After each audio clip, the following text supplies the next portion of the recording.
Bismillahirrahmanirrahim. Assalomu alaykum, aziz va muhtaram Sharq Turkistonlik qarindoshlarim. Hammanglarning muborak Ramazon oyinglar muborak bo'lsin. Ramazonda qilgan ibodatlaringlar maqbul ibodatlar qatorida bo'lsin. Alloh hammamizning gunohlarini afv qilsin. Bu tavba qilish ve Allah mağfiret kıladigan ve rahmet kıladigan ay bo'lganligi uchun tavbalarimizni qabul qilsin ve bizga qutulishning yo'lini ilhom qilsin inshaalloh. Yana bir qatim yuz ko'rishdik. Buningga nasib qilgan Allohga hamdlar bo'lsin. Shundaqla yana bir qatim muborak Ramazon oyiga ulashtirib ko'proq ibodat qilish, tavba qilishga nasib qilgan Allohga hamdlar bo'lsin. Qarindoshlar, temamiz azaplık oylar. Bu temanın kelib chiqish sababi Tayland vakası. Gerçi kelib chiqish uningdan bo'lsa-mu, buningga yo'lab yana boshqa ba'zi mazmunlarni qistirib o'tmoqchiman. Ko'ryapsizlar, hozirgi dunyo vaziyatidagi ilgari ko'rilib bakmagan ciddi o'zgarishlarni. Shundaqla davlatlar munosabati tarixida, diplomatiya tarixida ko'rilmagan suhbat klimatini, kayfiyatini ko'ryapmiz. Bu tufaylidan o'tirda muloyizalar nihoyat ko'p. Bu muloyizalardan bizni aloqador qiladiganlar ko'pincha Türk qarindoshlarımızın, Türkiyelik qarindoshlarımızın muloyizalari. Türkiyelik muloyizachilar ko'p hollarda AK Partiya hukumatining tutumiga to'g'rilaydi muloyizalarni. Xolis, tarafsiz muloyiza emas.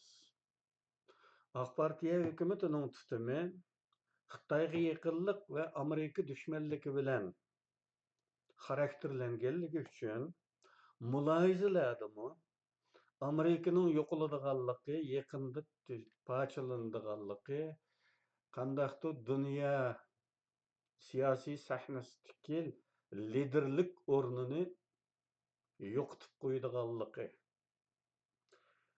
va yana qandaqdir Yevropani istilo qiladiganligi, Yevropa bilan Amerikaning to'qnashib qoladiganligi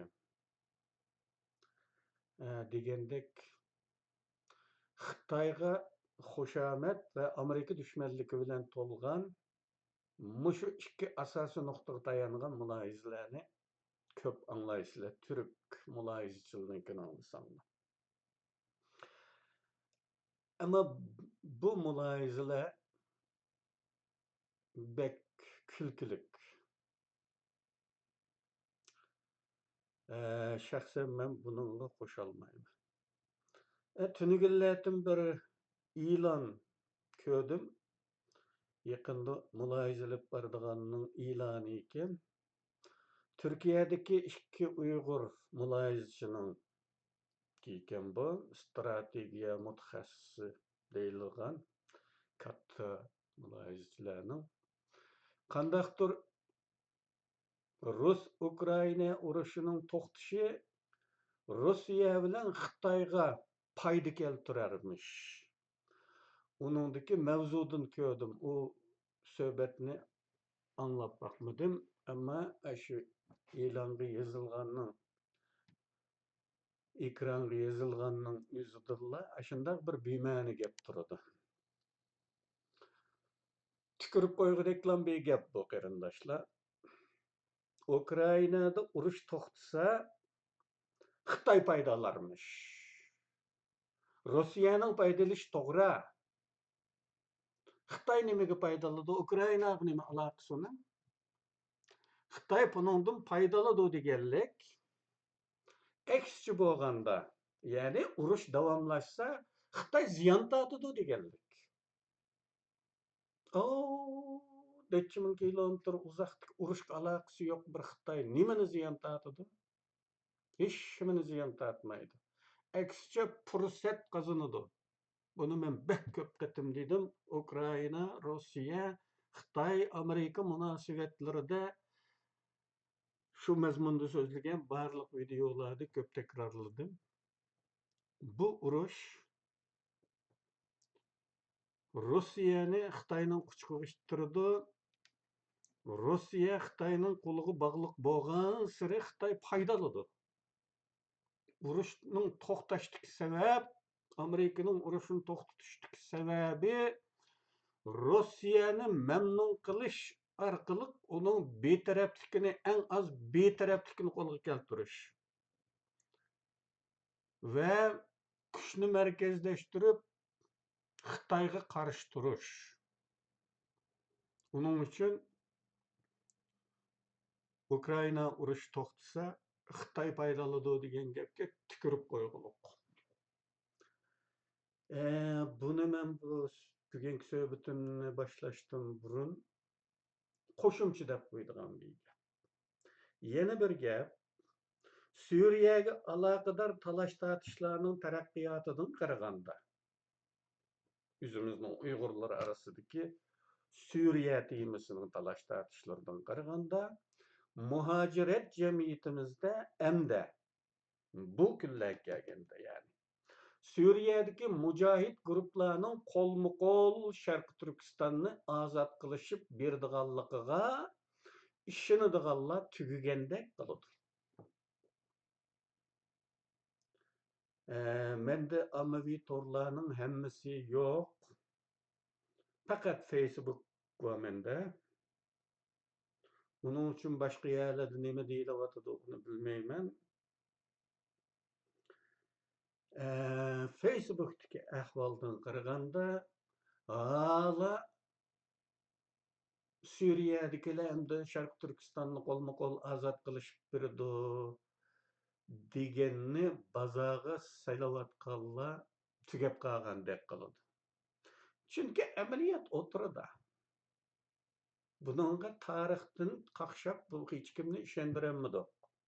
Bizning aziz xalqimiz Allah, Allah, islom desinlar, shu adamdan keyindan ketadigan bo'lgandan keyin bularni ishondirgili bo'lmadi. Ta o'zining buni qanamag'icha ishonmaydi bizning xalq.